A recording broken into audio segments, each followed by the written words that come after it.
Good afternoon students. तो आज हम स्टार्ट करेंगे।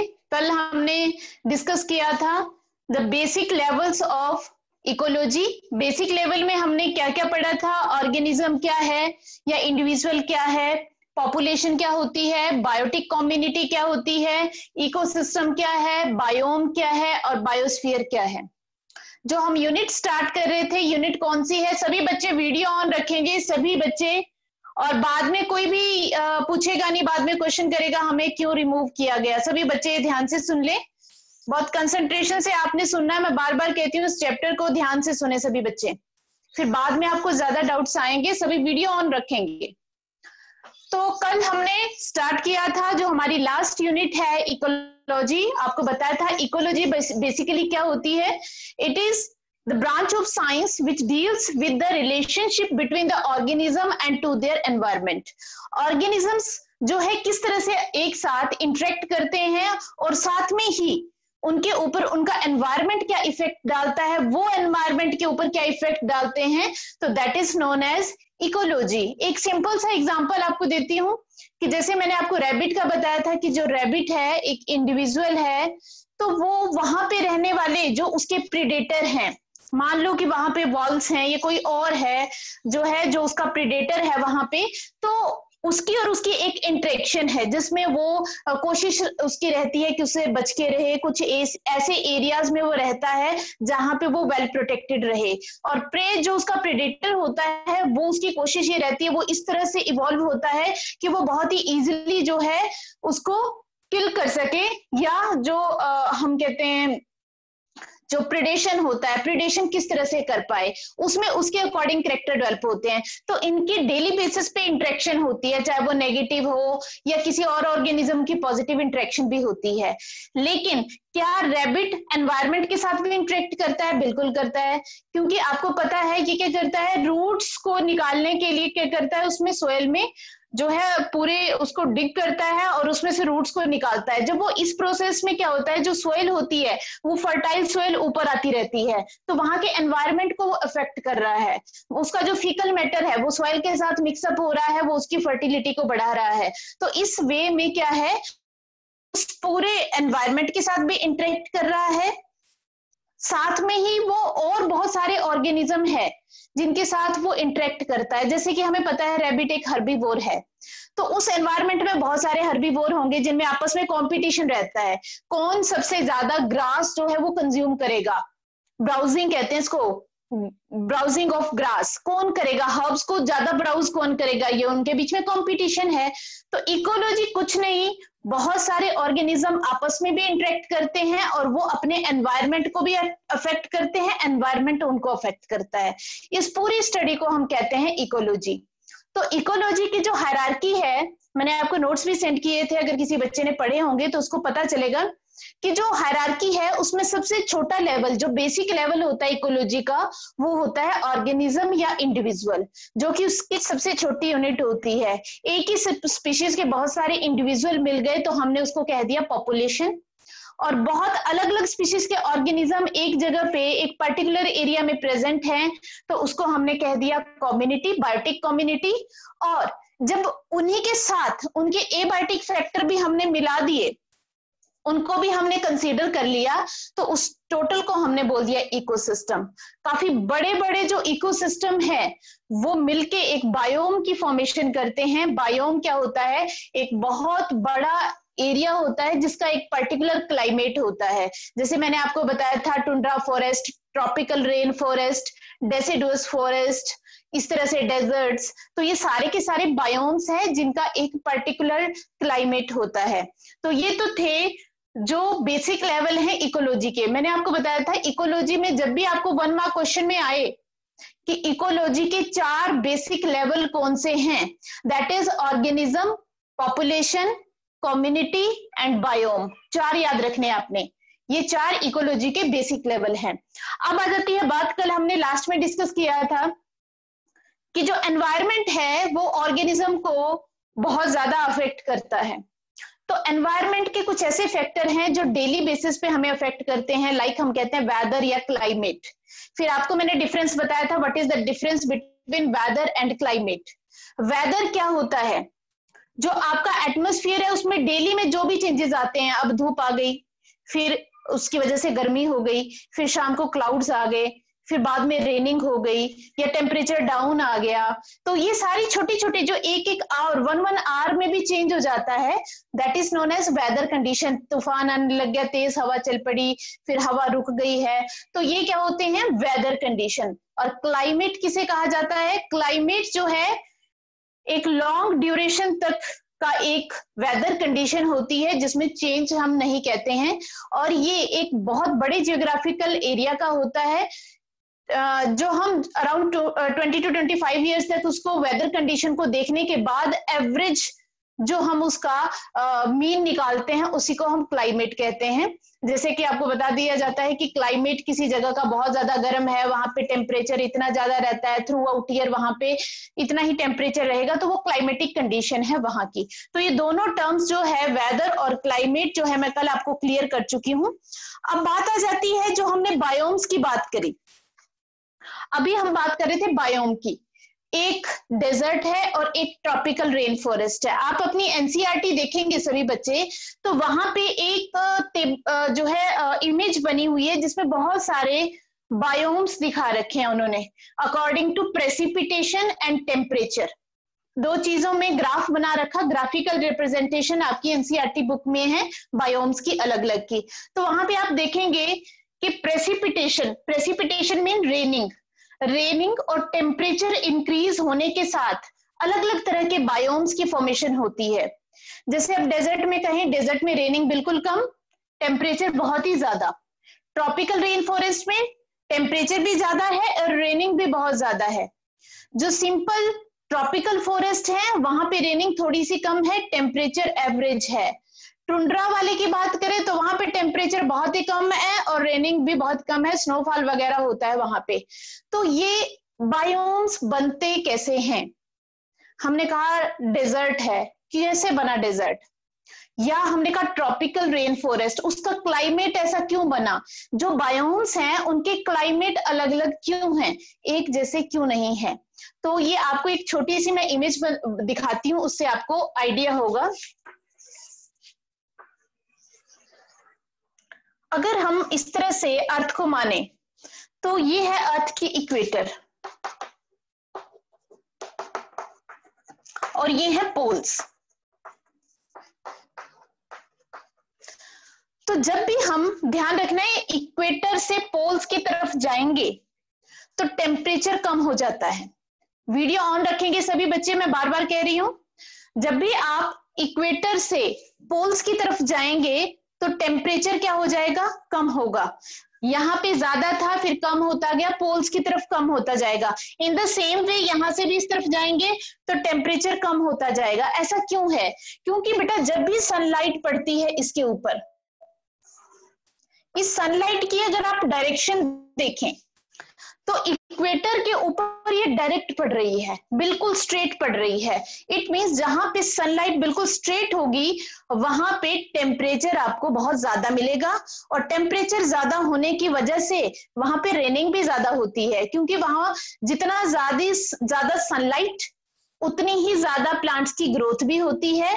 प्लांट बहुत ज्यादा है, रेनिंग भी बहुत ज्यादा होगी, तो इसीलिए ट्रॉपिकल रेन फॉरेस्ट, जैसे अमेजोन फॉरेस्ट, आप बाकी आपको नहीं पता हो बट आपको सभी को पता होगा, अमेजोन जो फॉरेस्ट है that is tropical rain forest, जहां पे रेनिंग भी काफी होती है और टेम्परेचर भी बहुत ज्यादा होता है, जिसकी वजह से वहां पे जो स्पीशीज हैं एनिमल्स की और प्लांट्स की, बर्ड्स की, वो सभी, राहुल बेटा प्रॉपरली बैठ जाएं आप, एक तरीके से बैठे पढ़ने के लिए।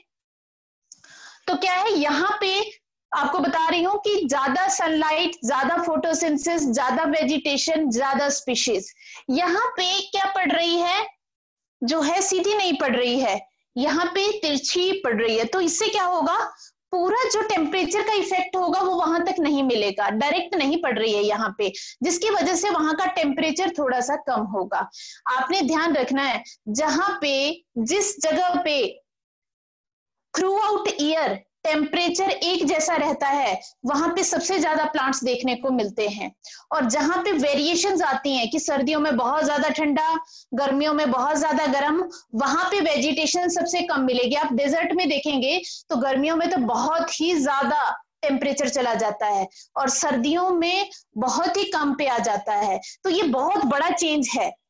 जब भी टेम्परेचर में इतने ज्यादा चेंजेस आते हैं तो उसकी वजह से क्या होता है, वहां पे जो स्पीशीज होती हैं उनको अडेप्ट करने में दिक्कत आती है, जिसकी वजह से वहां पे कम ही स्पीशीज सरवाइव कर पाती हैं। तो इसका मतलब है एंगल, यहाँ पे क्या मैटर कर रहा है, angle of light. Angle of light से किस पे इफेक्ट पड़ रहा है, टेम्परेचर पे। टेम्परेचर किसको इंड्यूस करता है, विंड्स को और ओशनिक करंट्स को। ओशनिक करंट जब डेवलप होते हैं तो रेनिंग होती है। तो इस वजह से अलग अलग बायोम में अलग अलग तरह का आपको जो है टेम्परेचर या क्लाइमेट, हम कहेंगे टेम्परेचर नहीं क्लाइमेट, देखने को मिलता है। अब ठीक है, हमने ये देख लिया कि जो कोई भी एक बायोम है वहां पे जो चेंज हमें देखने को मिलता है एक बायोम से दूसरे बायोम में, जो चेंजेस हैं वो वहां पे दो ही फैक्टर की वजह से ज्यादा होते हैं, एक रेनिंग और एक टेम्परेचर। दो फैक्टर हैं जो उसके क्लाइमेट को सबसे ज्यादा अफेक्ट करते हैं। याद रखना है, क्लाइमेट ऑफ बायोम, कोई भी बायोम है उसके क्लाइमेट को दो फैक्टर सबसे ज्यादा अफेक्ट करते हैं, precipitation and temperature। ये दो फैक्टर हैं जो किसी भी बायोम के पर्टिकुलर क्लाइमेट को बनाते हैं। तो यहां तक तो हमने देखा क्या होता है क्लाइमेट। अब हम देखते हैं एक वर्ड आपने और सुना होगा ऑर्गेनिज्म से related, that is habitat. What is habitat, सभी को पता होगा। किसे कहते हैं, नॉर्मली हम कहते हैं वेयर एन ऑर्गेनिज्म lives, जहां पे भी कोई ऑर्गेनिज्म रहता है दैट इज इट्स हैबिटेट। बेटा म्यूट करें अपने आप को एक बार, ठीक है, मैं पूछूंगी फिर ऑन कर लेना। तो क्या है यहाँ पे जो हैबिटेट है, अगर हम हैबिटेट सिंपल करें, अब ध्यान से सुनना है सभी ने, हैबिटेट किसे कहते हैं, place where an organism lives, जहां पे एक ऑर्गेनिज्म रहता है उसको हैबिटेट कहते हैं। तो हैबिटेट आपने देखा होगा एक बायोम के अंदर भी हैबिटेट अलग अलग तरह के हैं। अगर एक हम ट्रॉपिकल रेन फॉरेस्ट करें, एक वो बायोम है, उसके पास आप देखें उसमें बहुत सारे हैबिटेट मिलेंगे। काफी सारी स्पीशीज है जो सोइल के अंदर रहती होंगी, काफी सारी स्पीशीज है जो बरो बना के रहती होंगी। पवित्रा, कंसंट्रेट ऑन क्लास ओनली, सामने देखना है आपको, बाकी डिस्कशन आप बाद में कर लेना, बहुत सारा टाइम है। सुने ध्यान से, क्या है हैबिटेट कैसे बनते हैं। अब ये बात आ गई कि एक बायोम था, एक ट्रॉपिकल रेन फॉरेस्ट है, उसमें अलग अलग तरह के हैबिटेट आपको देखने को मिलेंगे। किस तरह के, किसी ने बरो बना रखा है, कोई सोइल के वैसे अंदर रह रहा है, कोई लीव्स के अंदर रह रहा है, कोई जो है केव्स के अंदर रहता है, कोई ट्री के ऊपर रहता है। ये सारे उनके क्या है, हैबिटेट हैं। इसके अलावा, ये तो हम सिंपल हैबिटेट की बात करते हैं, इसके अलावा भी बहुत सारे हैबिटेट है जो अभी मैं आपको बताऊंगी। तो पहला क्वेश्चन आता है हैबिटेट बना कैसे, नेचर में हैबिटेट कैसे बनते हैं। तो जब भी किसी बायोम में कुछ लोकल चेंजेस आते हैं, जैसे ज्यादा रेनिंग हो गई या बारिश बिल्कुल नहीं हुई या बहुत ज्यादा तूफान चल पड़े, तो ये अलग अलग तरह की कंडीशन होती हैं जो अलग अलग तरह के हैबिटेट्स की फॉर्मेशन करती हैं, जहां पे वो ऑर्गेनिज्म फिर सरवाइव करते हैं और उसके अकॉर्डिंग अडेप्ट हो जाते हैं। तो अब बात आ जाती है, एक हैबिटेट वर्ड सभी ने सुना, एक और वर्ड में लिखूंगी नाइके।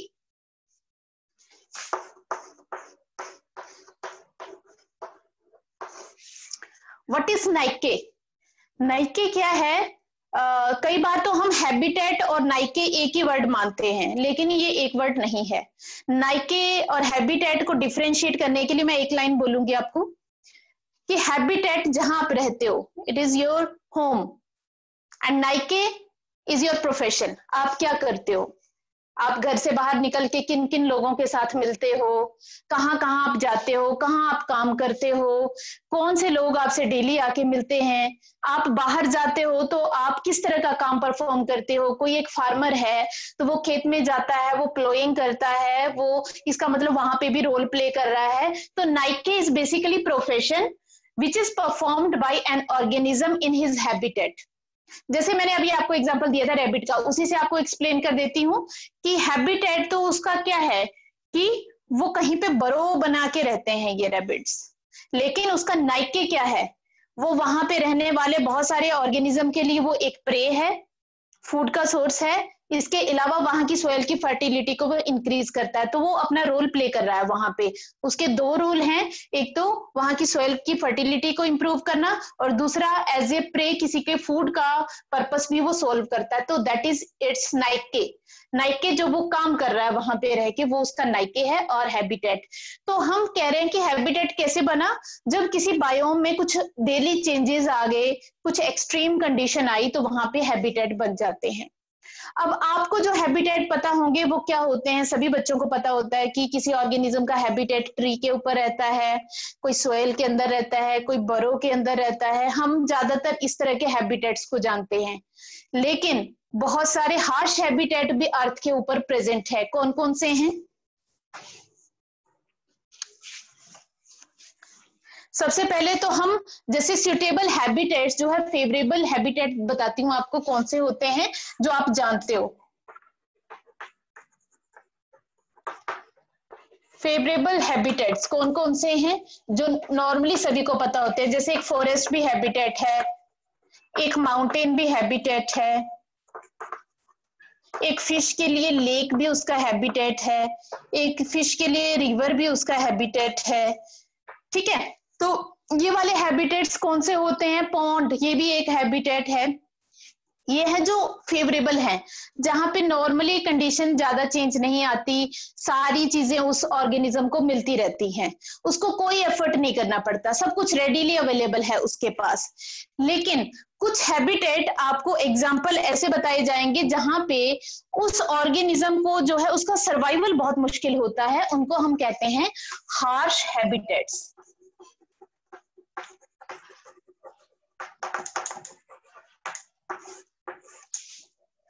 उन हैबिटेट्स को कहते हैं हम हार्श हैबिटेट्स। तो हार्श हैबिटेट कुछ तो आप ही जानते होंगे, Rajasthan desert,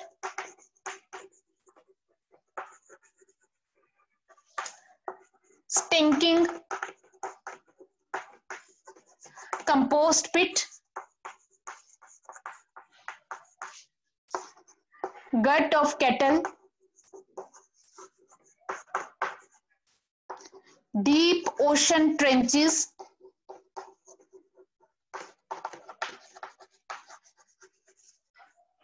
torrential streams,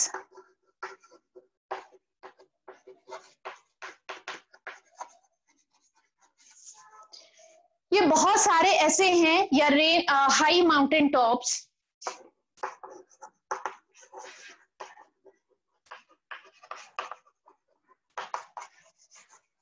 rain soaked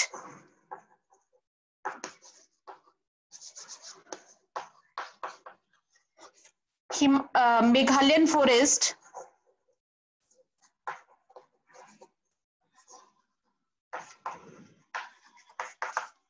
ये कुछ हार्श हैबिटेट हैं। लाइफ यहाँ पे भी प्रेजेंट होती है। कैसे? देखो, सबसे पहले राजस्थान डेजर्ट बहुत हार्श हैबिटेट है, एक्सट्रीम टेम्परेचर उन ऑर्गेनिज्म को बियर करना पड़ता है, बहुत सारी अडेप्टेशंस आती हैं, तब कहीं जाके वो वहां पे सरवाइव कर जाते हैं। 50 डिग्री से ज्यादा वहां पे टेम्परेचर होता है, बहुत ही हार्श हैबिटेट है, फिर भी ऑर्गेनिज्म वहां पे सरवाइव करते हैं। स्टिंकिंग कंपोस्ट पिट, कंपोस्ट जानते होंगे, जहां पे गलाया सड़ाया जाता है, बहुत सारे लीव्स डाल दिए पानी डाल दिया, वो कंपोस्ट पिट है। उसमें बहुत बदबू आती है, अगर आप जाएं तो फाउल ऑर्डर होती है उसकी बहुत ज्यादा। तो वहां पे भी बहुत सारे ऑर्गेनिज्म है, अगर आप उस कंपोस्ट पिट को जो है देखें उसको, तो उसमें इतने सारे ऑर्गेनिज्म मिलेंगे आपको, इतने सारे इंसेक्ट्स मिलेंगे जो वहां सर्वाइव कर रहे हैं। इसके अलावा गट ऑफ कैटल, आपको पता होगा जो र्यूमिनेंट्स होते हैं, कैटल्स होते हैं, उनके गट में, डाइजेस्टिव सिस्टम में बैक्टीरिया, मिथेनोजेंस पाए जाते हैं। तो जहां पे एनारोबिक कंडीशन है, ऑक्सीजन प्रेजेंट ही नहीं है, वहां पे भी ऑर्गेनिज्म वहां पे भी सर्वाइव करते हैं। डीप ओशन ट्रेंचेस किसे कहा जाता है? Ocean trenches. मान लो ये है ओशन का, जो ओशन है उसका बॉटम है ये वाला, ये ओशन था, ये ओशन का जो बॉटम है, यहाँ पे भी। यस बेटा, बताइए जल्दी। मैम यही है, कहीं कहीं नहीं गई। फेक है मैम वो। मैम कोई और ही है वो। फेक है, चलो कोई बात नहीं, उसको मेरी याद आ रही है। निशु मैम, आपने सबको म्यूट क्यों नहीं किया हुआ? हाँ जी मैम। सब बच्चों को म्यूट करो, आप सिर्फ मुझे ही अनम्यूट करें। ठीक है मैम।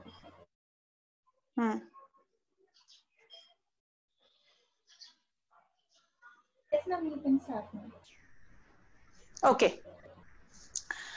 तो क्या है, हाँ, तो मैं आपको बता रही थी कि डीप ओशन ट्रेंचेस किन्हें कहा जाता है। तो आप यहाँ पे देखिए, ये ओशन का जो बॉटम है ये है, तो यहाँ पे भी बिल्कुल डीपेस्ट पॉइंट कहीं कहीं पे मिलेंगे ऐसे। ओशन के भी यहाँ पे भी ऑर्गेनिज्म सरवाइव करते हैं, that is deep ocean trenches. इसके अलावा आपको बताया टोरेंशियल स्ट्रीम्स, ऐसी स्ट्रीम्स, ऐसे झरने जहां पे पानी का, वाटर का फ्लो है वो बहुत ही ज्यादा है, तो वहां पे भी ऑर्गेनिज्म सरवाइव करते हैं, रहते हैं अगेंस्ट द प्रेशर। वो इतना ज्यादा प्रेशर होता है वाटर का, उसके अगेंस्ट भी वो उसी जगह पे सरवाइव करते हैं। हाई माउंटेन टॉप्स, आपको पता होगा जब भी माउंटेन टॉप्स के ऊपर जाते हैं तो ऑक्सीजन का जो अमाउंट है, प्रेशर जो है वो कम होता जाता है, लेकिन फिर भी वहां पे, और टेम्परेचर भी कम होता है और ऑक्सीजन का जो प्रेशर है वो भी, तो वहां पे भी बहुत सारे ऑर्गेनिज्म सरवाइव करते हैं। Rain soaked Meghalayan forest, Meghalaya में जो रेन फॉरेस्ट है वहां के, जो थ्रू आउट ईयर वहां पे रेनिंग होती रहती है, तो और वहां पे पानी, मॉइस्चर का अमाउंट बहुत ज्यादा है, उन फॉरेस्ट में पानी बहुत ज्यादा देखने को मिलता है, फिर भी वहां पे vast variety of organism are present. तो इट मीन्स चाहे किसी भी तरह का हैबिटेट हो, जो ऑर्गेनिज्म है वो उसके अकॉर्डिंग जो है अडेप्ट हो जाता है। तो अब हम करते हैं, कौन कौन सी ऐसी की एलिमेंट्स हैं जो कि अलग अलग हैबिटेट में चेंजेस लाती हैं। अब हैबिटेट है, मैंने अभी आपको बहुत सारे हैबिटेट बताए, ये वाला, ये सारे हैबिटेट हैं, ये एक दूसरे में किस टर्म से डिफरेंट है, क्या क्या डिफरेंस है इनमें?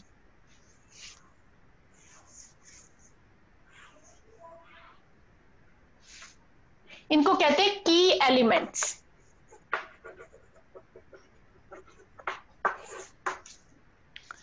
की एलिमेंट्स किसे कहा जाता है? कि वो की एलिमेंट्स जो इन हैबिटेट्स में डिफरेंसेस लाती हैं। एक जगह तो डेजर्ट बन रहा है, एक जगह पे थ्रू आउट ईयर रेनिंग हो रही है, तो कौन सी ऐसी की एलिमेंट है जो इन हैबिटेट को अलग करती हैं? तो वो है वहां का टेम्परेचर, वाटर, लाइट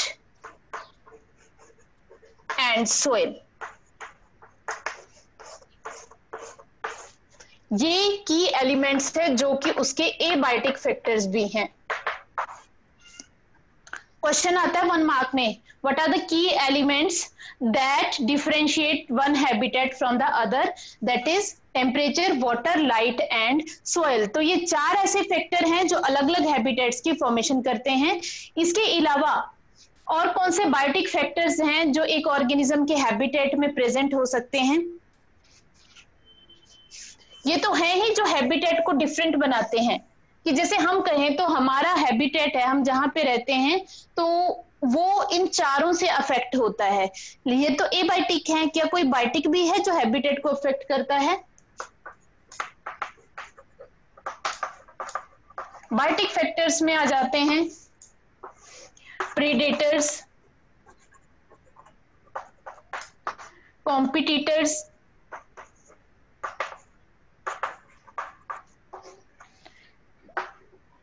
decomposers